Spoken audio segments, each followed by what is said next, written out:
Today we're going to talk about Festival of the Arts, which is one of our favorite festivals at Epcot, but also one of the shortest.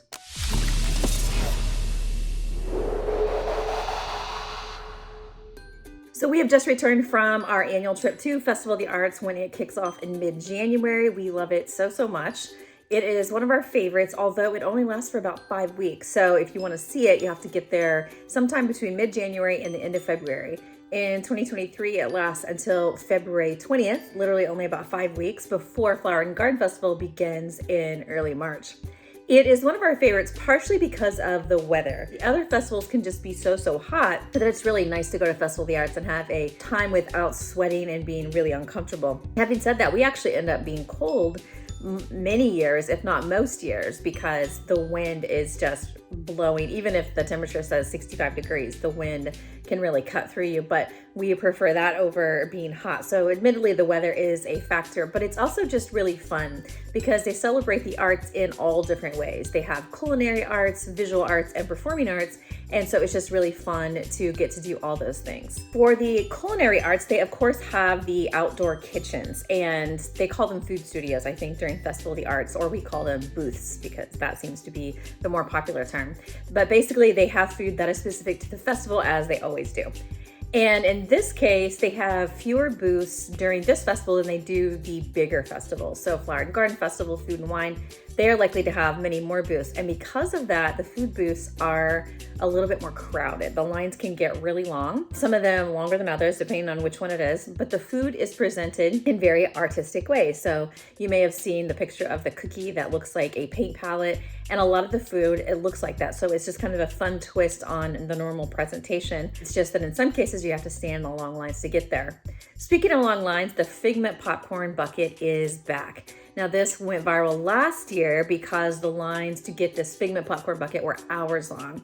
And that's because when Festival of the Arts began in 2022, they had the popcorn bucket at one of the outdoor kitchens. So you just had to stand in that really long standby line to get that. However, they got smart and they went to mobile order. So this year you can mobile order the Figment bucket and pick it up in the Odyssey building. They are $25 and limited to 2 per account. So there is a maximum on that, but it is a lot more civilized and won't take you hours to get this year. Also in the culinary arts category is a scavenger hunt. They often have these where you can eat certain treats, and then if you get them all, then they will give you a treat at the end as a reward. It is called the Wonderful Walk of Colorful Cuisine. And you just have to go around to these specific places and get most of the items on the list, and then they'll give you a treat to redeem at the end. Moving on to performing arts, Festival of the Arts has a few different options, but the main one is the Disney Broadway concert series, which is on the stage in the American Adventure Pavilion.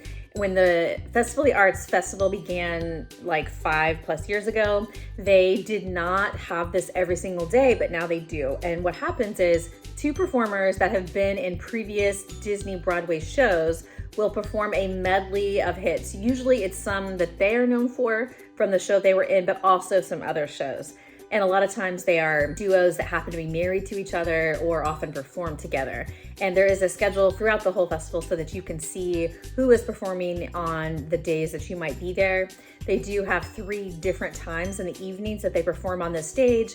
Although it is completely not necessary, they do have a dining package you can book, and that allows you to go eat a meal, and then they give you vouchers for seating that will guarantee you to sit in the first few rows in front of the stage. We do it just to experience it because it's our jobs, but definitely not recommended if you want to save some money. If you want to just do the standby line, we recommend getting in line around 30 minutes before. Sometimes that's not even required. It's not as competitive as like Candlelight Processional or something like that would be, but you can line up a little bit beforehand in order to make it into a show.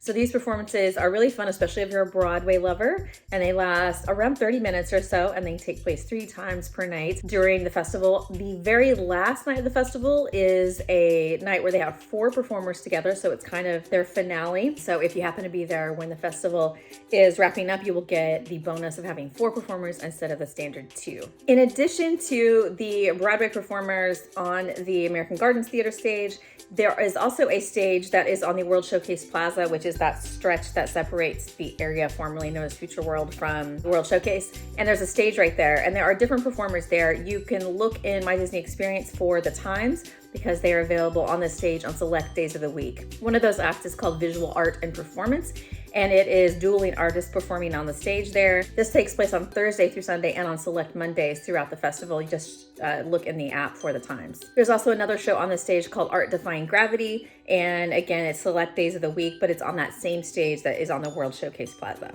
And finally, we have visual arts. So this one is the probably most obvious to be seen because it's peppered all throughout Epcot.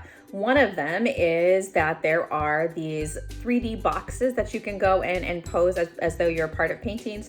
Although they used to have more PhotoPass photographers out, they don't as much anymore. So you're gonna wanna take your own photos inside these boxes or have somebody else do it for you. And those are just kind of throughout Epcot. In addition to those 3D boxes, there are also special magic shots. A few of them are after Figment. You're gonna see a lot of Figment during Festival of the Arts, and you just need to tell the photographers, usually up by Spaceship Earth, that you want the magic shots, and they will give you like Figment wings or Figment flying, different versions of Figment. In addition to Figment ones, there are some others as well, so be sure to stop and pose for those. You will also find chalk art, particularly on the stretch of pavement that goes from where Spaceship Earth is over to the World Showcase. There's a lot of chalk art. They will have artists come in and do the chalk art there, and you can just stop and watch. You can take pictures, etc. There is also a segment of this pavement that is just for kids where they can get on the ground and do their own chalk art, so they can participate in addition to watching the professional artists doing their versions. There is always a paint by number mural at Festival of the Arts, so that's another visual arts element. It has moved locations over the years. This year it is in sort of the center section that is near the Imagination Pavilion, but a little bit more towards the center. You can't miss it because it's huge. This is a free thing that you can do, and basically you stop by and get a paint, you pick out a color, and then you go get in line at the mural, and you can paint 6 different squares. They change out this mural about once a week whenever it gets full. But as you are exiting this mural area, they will give you a bookmark, and that bookmark shows you what that painting is going to look like when it is complete. So everybody can do that, and it's completely free. There is a scavenger hunt you can buy that falls into the visual arts category, and that is called Figment's Brush with the Masters. And basically you pay $9.99 and you go and find the paintings that had Figment in them. And then once you're done, you can redeem for a prize, or a little tip. As soon as you buy it, you can tell them you want to redeem for a prize. So you can do it all at the same time if you would like. But if you want to do the activity, you just got to go through the World Showcase and look for those paintings that have Figment in them. There are also lots of artists at Festival of the Arts. So this is one of the most fun things, especially if you follow artists, are interested in art that is Disney, but in different styles. There are over 100 featured throughout the festival. If you follow them on Instagram, they will likely have their schedule and information about meeting them. Some of them sign your art pieces as you buy them, and some of them have exclusive pieces that they offer just during the festival.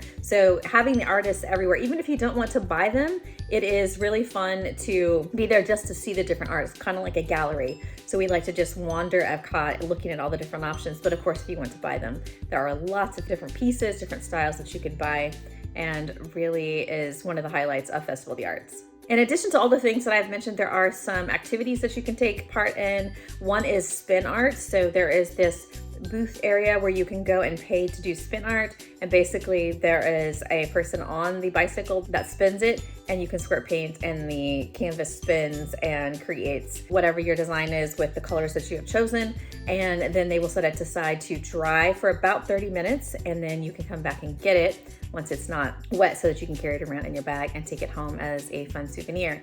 There's also face painting. So there's always face painting in the parks, but during Festival of the Arts, they have face painting options where you can actually have paintings put on your face that are specific for the festival. So if you're interested in face painting, that is an exclusive thing only available during this festival. And of course, there is special merch available. So obviously it wouldn't be Disney without a gift shop and plenty of merch options. Some of it is available to annual pass holders only, and some of it is to the general public. Of course, a lot of it has Figment on it. You can find a lot of it in the Odyssey building, but also throughout the park in different booths in between all of the food studios and activities, etc. So that's kind of the highlights of everything that takes place during Festival of the Arts. Overall, it is fairly easy to fit into a trip if you happen to be traveling during these dates, because it doesn't take a whole lot of time to experience it in between different like rides or dining reservations or something like that. As I mentioned before, we enjoy the cooler temps, so it tends to be a festival that's a little bit more comfortable than the others. And it doesn't tend to be as busy because it isn't as popular with the locals as, say, Food and Wine Festival is,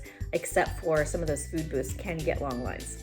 So that's it. I hope that's helpful if you happen to be traveling this time of year. Let us know if you have any questions or want to add anything to what we've already said. Thanks for watching. It's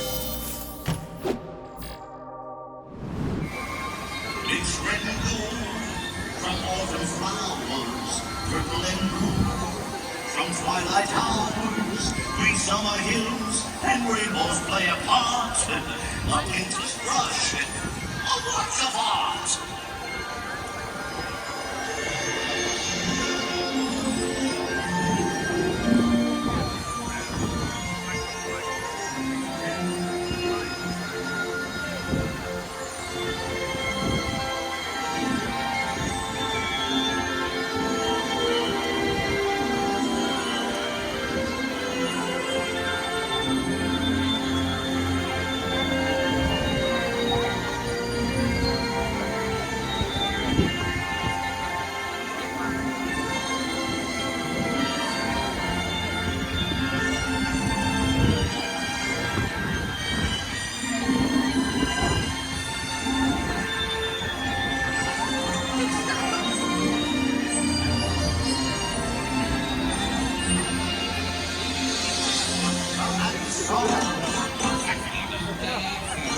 Costumes and sets.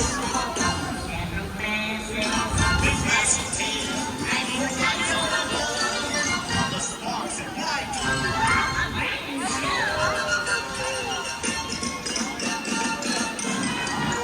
Some happy song. Some sad dance. Costumes and sets.